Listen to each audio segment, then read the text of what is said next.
Activator community. We're here a little bit early today. We have the pleasure of having, of course, Priya and I, and my friend Stacy Crawford, who we met a year ago.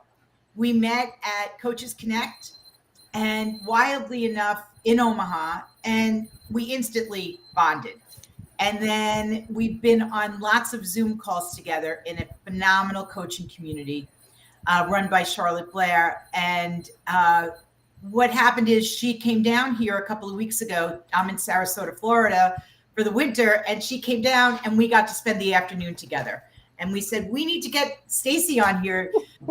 Stacy is also a professional certified coach. She is a strengths coach. She comes from a long career in education. We think alike in terms of believing in our hearts and in connection and sharing our positivity around the world. So welcome, Stacy.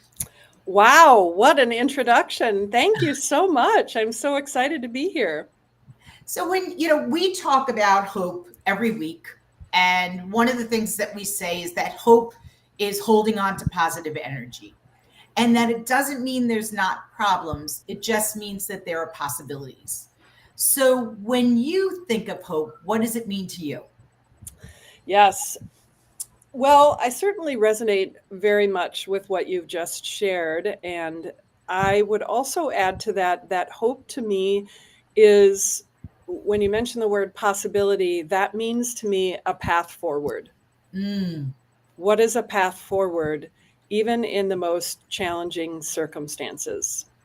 I recently, last week I was on the phone with a friend of mine who's it's amazing. And I think we can all attest to this. I have a lot of people in my life going through some really hard times. It seems, and maybe that's for us.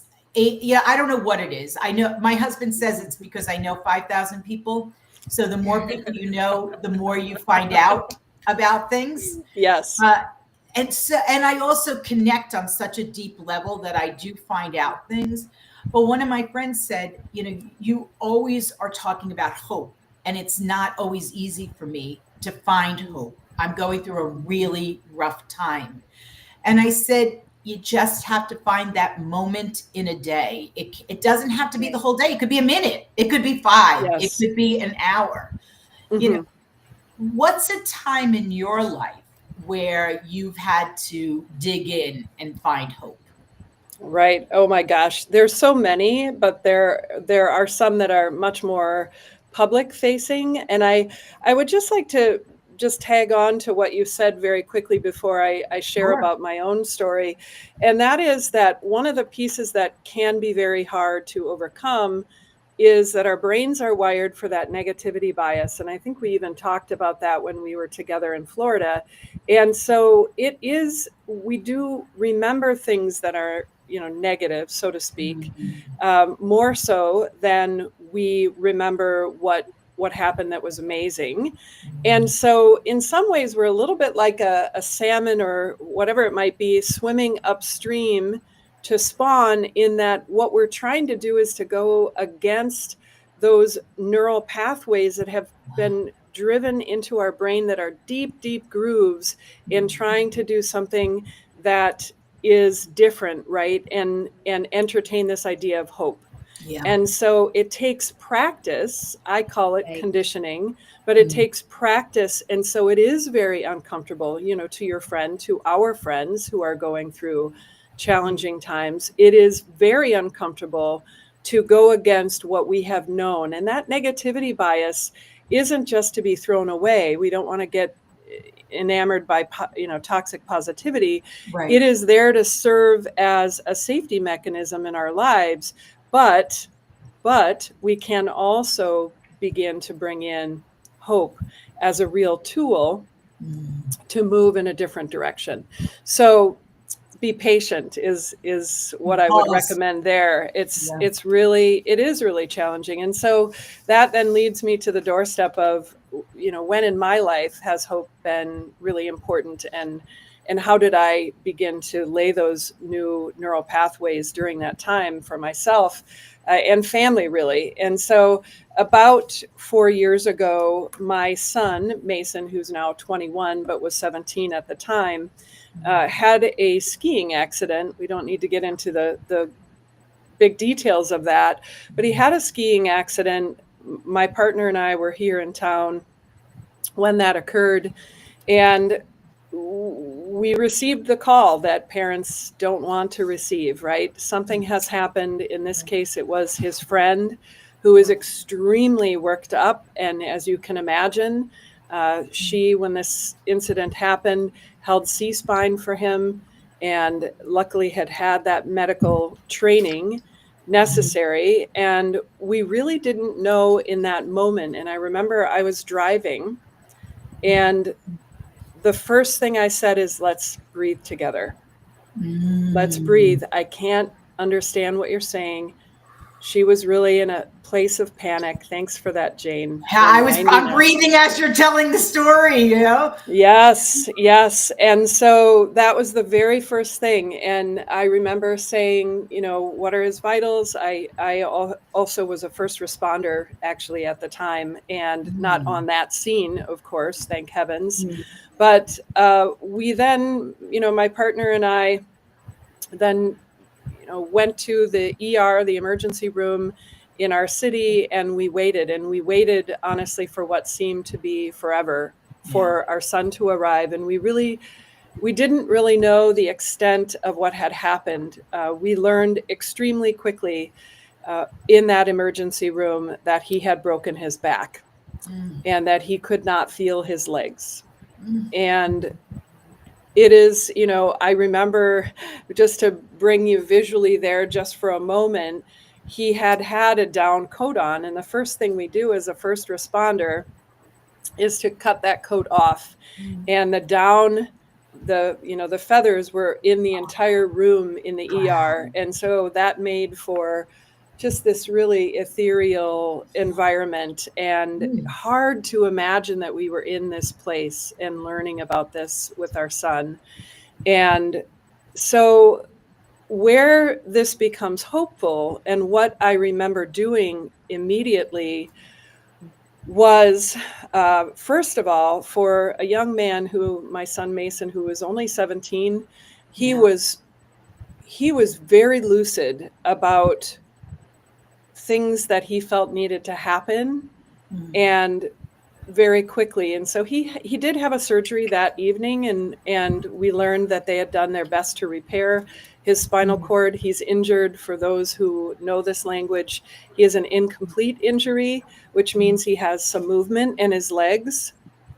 He's not a walker, he's a wheeler, he uses a wheelchair, but he's injured at the T12 level. And there is a lot of possibility and hope, first of all, for that level of injury. And so what's very interesting, though, is, you know, my first go-to, and my partner, by the way, is a scientist. And so our first go-to is to research what we can find out about T12 level injuries and what is possible. And so that became probably, as I think about it, one of the very first pathways. And I have maximizer, connectedness, positivity, relator, and strategic. And my go-to theme in my top 5 there is often strategic. What pathways, and that's why when I talk about hope, that comes up for me, is like, what is the pathway? And so it was important for me not just to lay down one pathway, but multiple pathways. And so my son, by the way, we can put his contact in there if folks are looking for some hope. He is a content creator who really brings hope to all people. There are many people who follow him who are not disabled and not dealing with paralysis. And I will say, even from India, he has followers. So he has followers all over the world. And so what I did at that time was not only this research, but my strategic laying down these pathways, looking for what is the best place for him to recover, which we found to be Craig Hospital in Denver, Colorado. And that was basically for me because he could heal in community with other young people. And that's, as we know, very powerful.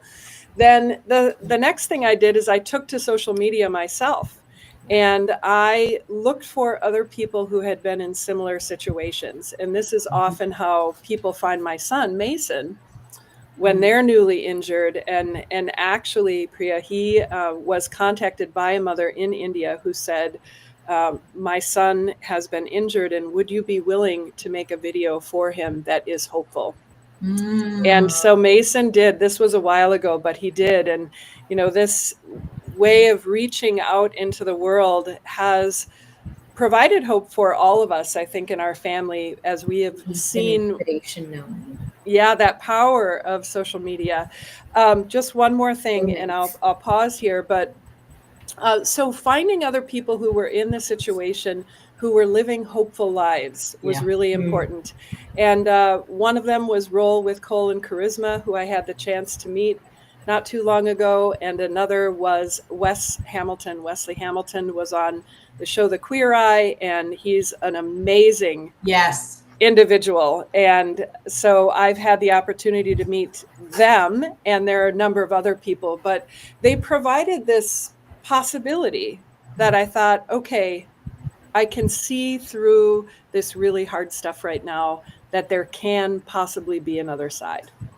Yeah, you know, it's interesting. We talk about a trust team, right? So you had your trust team, you had your partner who was the scientist, you know, that was coming up with something, and then you even expanded it out to find, like what we're doing, having a Hope Activator community, because you can't do this on your own. You need other people. You know, last week we talked about vulnerability and being honest with ourselves, and getting out of the social media of who we are and being authentic.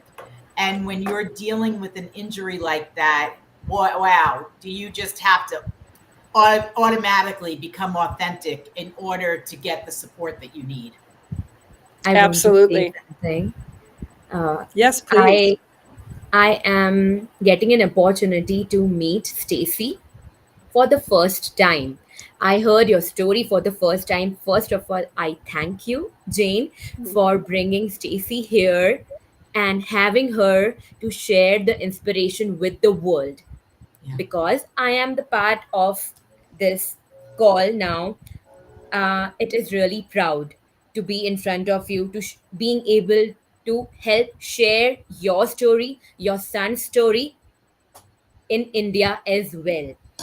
Whoever is going to listen to this call, Stacy, you are such an inspiration. We both talk here about strengths, right? We talk about, but people get the real inspiration from the real life stories. What you just shared with us, your top 5 strengths, like you said, maximizer, strategic, right? There are times that comes in our life then when we have to put these strengths into action, and that is the real challenging time to that is so one of my mentor has taught me that life lesson comes exam comes first, lesson comes later, right? Right, we first study usually and then give our test, but in life test comes first, right? So it was so nice to hear your son's story. I know it was really hard for you being a mother. I know how hard it could be to hear that moment, right? We wish always best to each other, to ourselves. We pray for the best. But thank you so much for uplifting your son in a way that now he's an inspiration to the world. Oh, thank you so much. That's beautiful. Thank you. You know, so when you think about your strengths, we talked about your top 5. What do you think that you talked about strategic? What else when you're going through change? So many people are going through change right now. What's the strength that you draw on? And then the second part of that question is, who do you seek out to get strength when there's change? Mhm. That's a nice question. Yeah, those are really great questions. I think that one of the things I know about my Clifton strengths and the way I'm wired is that there's a lot that I'm not aware of. It is innate. It is innate to who I am and how I'm uniquely wired. I definitely know that one of the first things, I think that I probably lean into my connectedness far more than I realize. And when we saw each other in Florida, Jane, oh my gosh, we were like some sort of connectedness carnival. It was just amazing.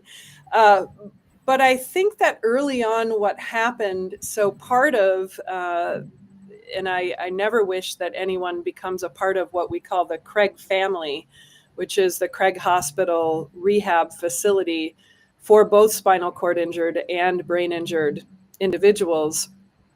But the moment that we began considering, well, the moment that Mason was injured, people began reaching out to us.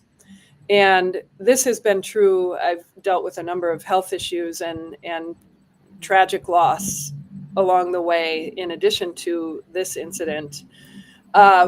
But folks began to reach out to us right away. And I remember a very early on conversation with a man who we called Uncle Bernie, and he's out of Boulder, and he in fact was Mason's. Mason was injured during COVID, so this was a hard time to connect. Right. He could not have friends come and visit. We could only have one of us in the hospital at a time, and that was true even in Craig Hospital for many months when we were there.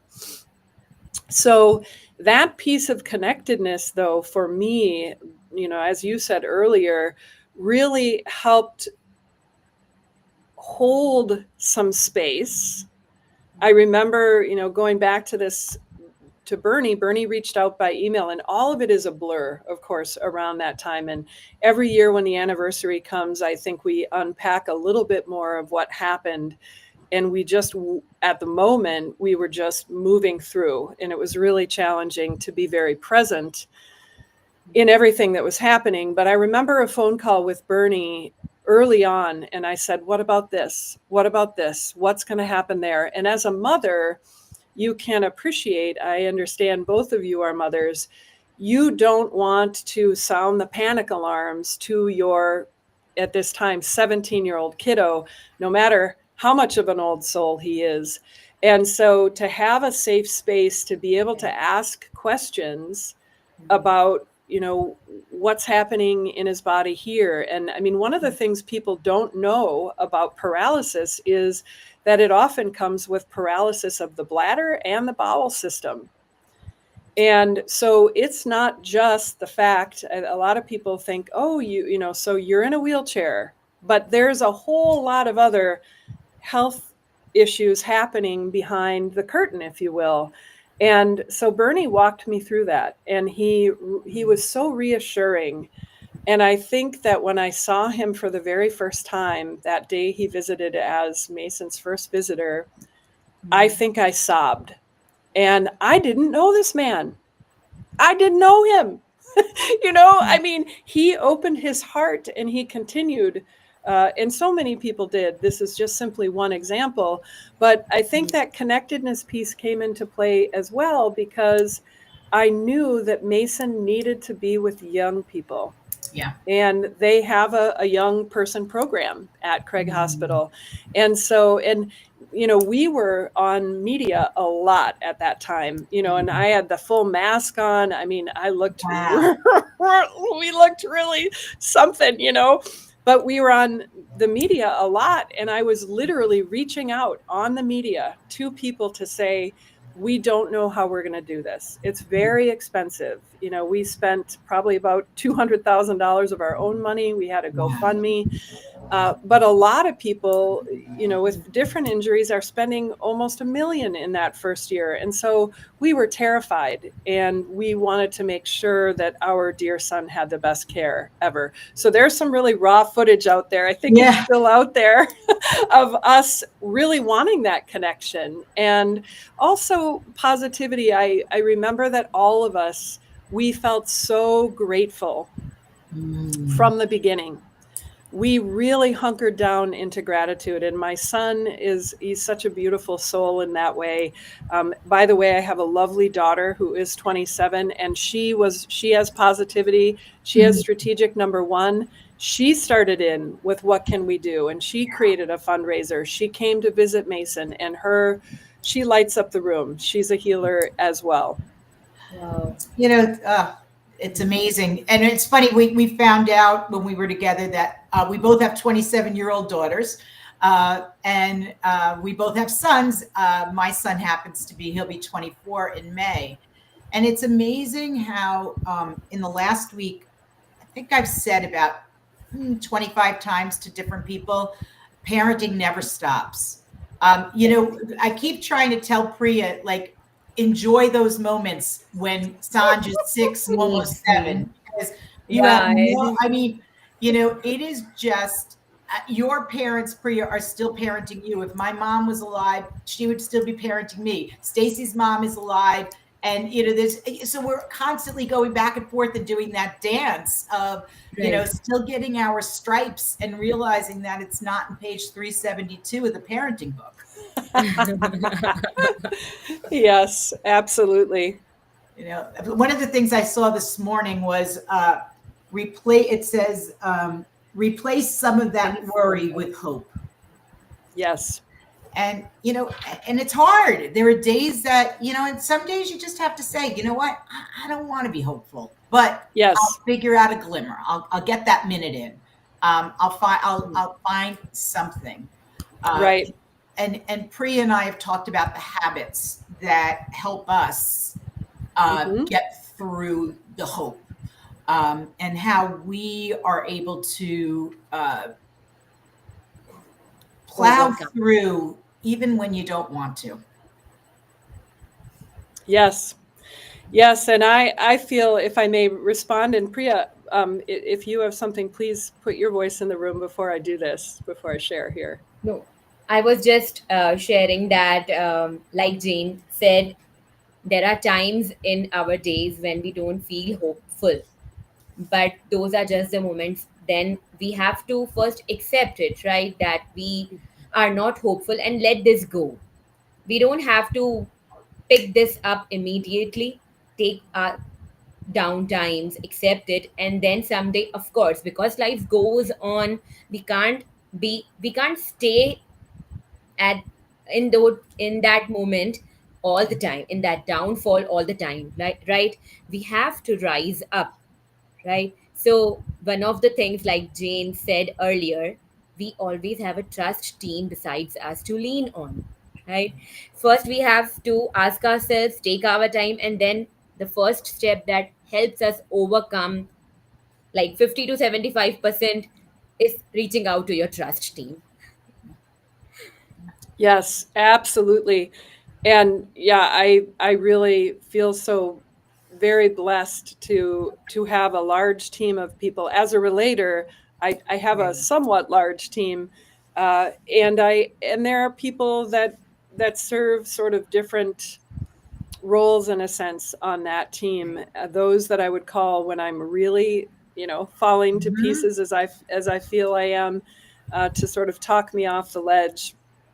And the other thing, though, that I have to say, and something that has kept us all really more hopeful, I would say, are the fact that I have a toolkit of mind-body medicine-based tools that my son has been willing. I had taught him some breathing techniques.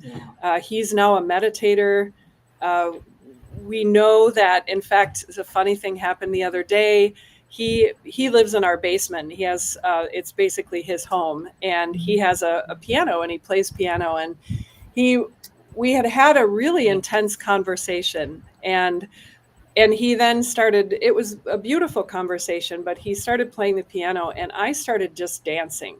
And I was dancing, and you can picture, we still have snow here, just to give you that full visual, but I'm looking out the window overlooking the lake there, dancing, And when he's done playing the piano, he begins to join me. And we were dancers before his accident. And so he's dancing in his wheelchair. We tried spinning him. That maybe seemed a little dangerous. I wasn't very, very graceful in that effort. But so we were dancing. And one of the things that we know to be true that our ancestors and so many cultures have taught us is that movement can help us to feel less stuck.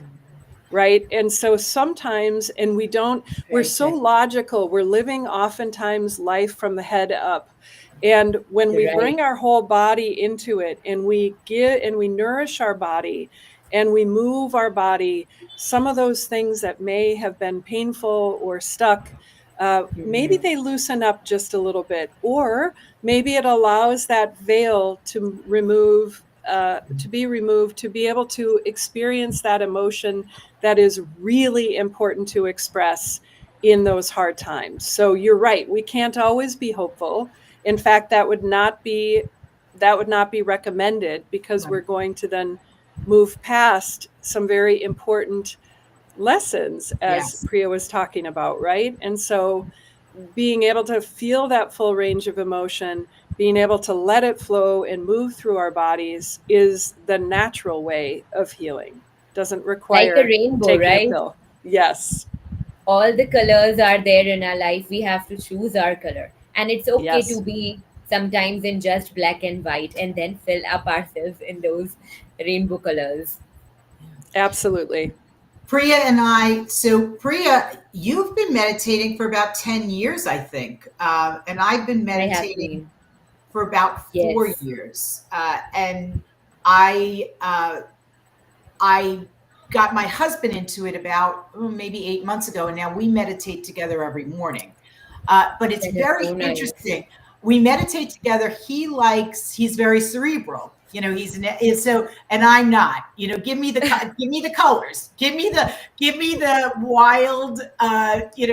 Going into the tunnel and finding that mindset. I'm all about that. Right. So I meditate with Colorful. him in the morning, which is about 10 minutes, and then I do my own meditation. But it's just been a great practice. So Priya, tell us what you've learned about hope through your meditation. Hope through meditation. Yeah. So, it has been 10 years that I've been meditating. It was really difficult. Someone who doesn't meditate doesn't know how to close their eyes and remain in themselves for more than a minute, for more than 10 seconds. Yeah. It just, I mean, when I was a non meditator, closing my eyes for just 5 seconds looked like it is weighted. Yeah. But then when we start meditating, we start realizing our true selves. We start mirroring ourselves, Yeah. who we are. And then the next step is accepting ourselves, whoever we are, if we are even the culprits. Because we are humans, right? We are human. We cannot be positive all the times. We cannot be right all the time. We learn to accept ourselves when we close our eyes, when we see ourselves through our eyes, through our heart, when we collect ourselves, we realize where we are going, where we are, and where we want to go. So the past, present, future all comes into synchronization when we meditate. Yeah. So meditation every morning, dreaming and hope, they both come together when I meditate. It gives me hope, it gives me the energy to go on, it brings me new ideas. Those 10 minutes brings me more and more ideas, who because when we go into ourselves, we are not just collecting ourselves. Our mind looks for the solutions, Yeah. what we can do next. So I figure out, how am I going to lead my day? How am I going to help myself and others in my journey? So this is my way of living life throughout my day. Every day I am grateful. I go through challenging times. I dream a lot. So good. Yes. Yes. And if I could tag one little thing onto that, I think too, the meditation practice and I was fortunate to learn transcendental meditation when I was 14, and been back and forth on and off with that and other types as well. But it allows me to more easily detach from things that ruts I might get stuck in, those spirals. And so recognizing, oh, I'm attaching a story here, and now I'm running down the road. And, one thing about meditation for those that might be watching that are thinking, oh boy, I can't do that, is that it is not about clearing your brain. It is not about not having any thought. In fact, it is noticing the thoughts and just letting them go without attaching that narrative. And I think that's a really important piece. And again, it's very uncomfortable at the start. Yeah. It's not, doesn't feel right, so to speak. Yeah, it was a big shift for me. I am my brain looks like wah all the time. So, one last question for you, Stacy. It's interesting. We have a lot in common. One of the things that I'm so intuitive, and the science comes to me kind of second. And it seems for you, the science actually you're just so into knowing the science and getting that. And I'd love to know, when you're coaching, how do you bring hope and science together as you're coaching? Mm-hmm. Well, that's a great question. And I'll say that in coaching, perhaps in the moment, it is much more an art and far less of a science. Despite the framework that we both understand through the International Coaching Federation, it is an art. It is a true dance. It is a partnership. But I think that, the science, the reason I have leaned really heavily into the science around these mind-body medicine practices is because when I started doing that work 25 or probably 35 years ago, to be honest, nobody believed it. It was not mainstream. There was not research that supported it. And I am married to a scientist, and so that does tend to be our natural inclination for most things. So when I'm coaching in the moment, I'm drawing from my own intuition. Yeah. And I'm wanting the individual to really grow in hope and in their own intuition, and to begin trusting themselves 100%. Doesn't matter what I as a coach may intuit, but inviting them to really trust in themselves. And then what I may do is, depending, with my executive coaches, for example, I send them a lot of Gallup resources, and I do send them the science. So I tend to keep that rather separate. As some people would say, I take the coaching hat off and then I provide, if you're interested, and I hold it very loosely.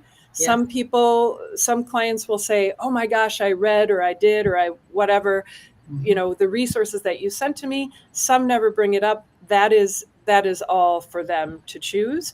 But I will often then provide on the back end, and here's some of the science. And depending on how that person is oriented, actually I've been coaching a lot of folks who are data-driven decision makers. And so that can be very important for them as they think about what their path forward is. It's the proof. One of the things that you and I have learned is how to dance. Some of us dance better than others, right? And in the moment, and also asking those powerful questions, right? And so that's really what it comes down to. And so as I think about today's conversation, I think about hope in Mason. I think about hope in you and your partner, your trust team. I think about the stories we heard around meditation and how important it is to ground ourselves and find those habits that, if it's not meditation, is it running? Is it yoga? Is it, what is it that's going to spark you, anybody that's watching this, to get inspired, to get to the next level of growth? And, it's been an honor to talk to you today and learn about your practice and how you've evolved. We could talk for hours, right? You and I and Priya. Absolutely. And This Priya, go was an ahead. amazing, yeah, this was an amazing conversation between Hope, Activator, JaneStorm, who number one thing that we get from talking to Jane is positivity. And Stacy, after hearing to your story, that is going to remain with me. I know it is tough, but yes, your story really inspired and touched our hearts. Hmm. Well, thank you, Jane and Priya. It's been an absolute honor to be here and to be able to share my story. And I can't wait to dance with you in Denver. Woohoo! Bring it on. Bring it Yes. on. Thank Yes. you. I shall Thank plan to you. bring you both in India, and we can Yes, dance together. Yes. There we go. All right. absolutely. That's going to happen. All right.